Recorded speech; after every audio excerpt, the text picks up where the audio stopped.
بسم الله الرحمن الرحيم.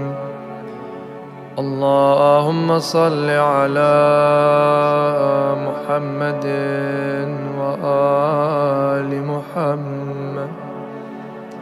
السلام عليك يا وارث آدم صفوة الله. السلام عليك يا وارث نوح نبي الله.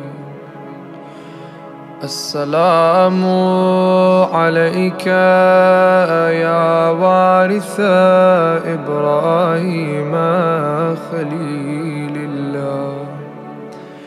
السلام عليك يا وارث موسى كليم الله. السلام عليك يا وارث عيسى روح الله. السلام عليك يا وارث محمد حبيب الله. السلام عليك يا وارث أمير المؤمنين. السلام عليك يا ابن محمد المصطفى. السلام عليك يا ابن علي المرتضى. السلام عليك يا ابن فاطمة الزهراء. السلام عليك يا ابن خديجة الكبرى. السلام عليك يا ثار الله وابن ثاره والوتر الموتور.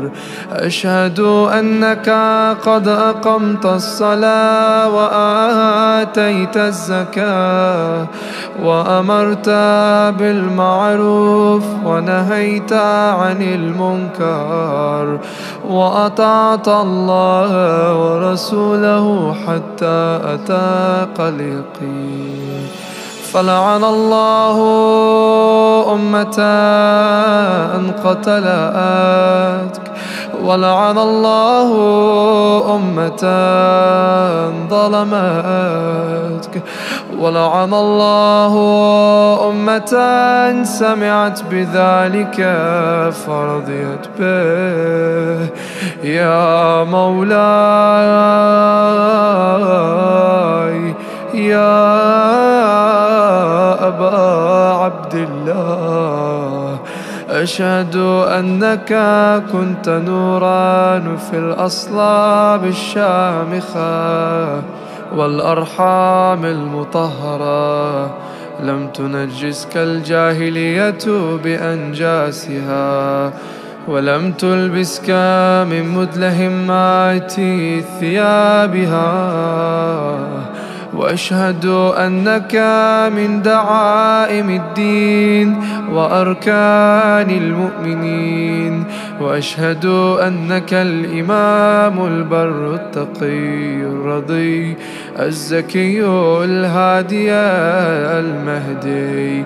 وأشهد أن الأئمة من ولدك كلمة التقوى وأعلام الهدى والعروة الوثقى والحجة على أهل الدنيا.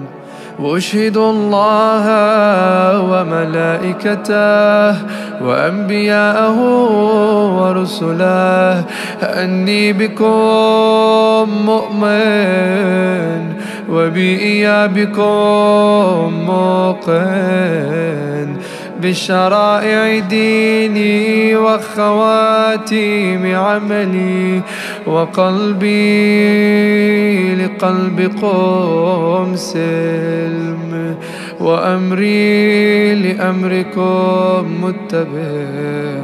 صلوات الله عليكم وعلى أرواحكم وعلى أجسادكم وعلى أجسامكم وعلى شاهدكم وعلى غائبكم وعلى ظاهركم وعلى باطنكم.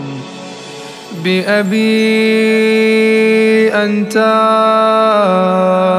وأمي يا ابن رسول الله،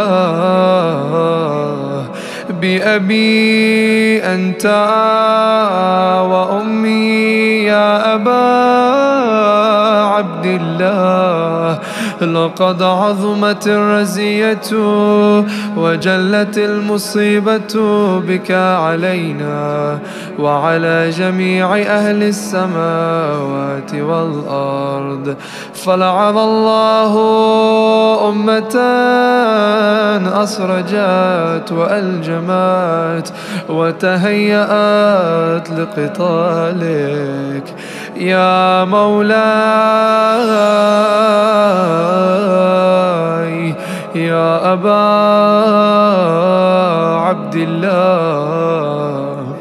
قصدت حرمك وأتيت إلى مشهدك، أسأل الله بالشأن الذي لك عنده وبالمحل الذي لك لديه أن يصلي على محمد وآل محمد، وأن يجعلني معكم